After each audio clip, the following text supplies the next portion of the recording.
then Jesus uses the exact same phrase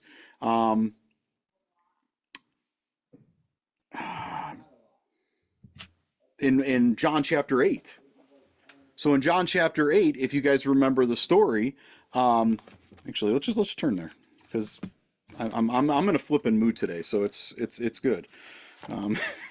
So in John chapter 8, picking up in verse 58, so right there at the end of the chapter, it says, Jesus said to them, most assuredly I say to you, before Abraham was, I am. You know, this is the point where they're saying, hey, you're telling us you've seen Abraham.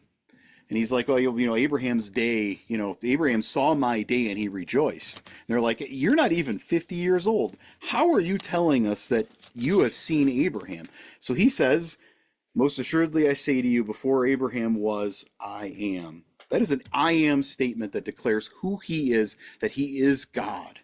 The same I am who presented himself to Abraham at the burning bush. And how do we know that that statement was what he claimed, or what we claim it was? Because the very next verse says, then they took up stones to throw at him because they called it blasphemy.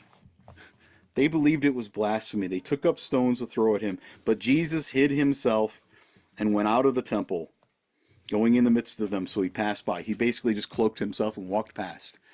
That to me is what the declaration that truly what he was saying was something that they wanted to shut him up.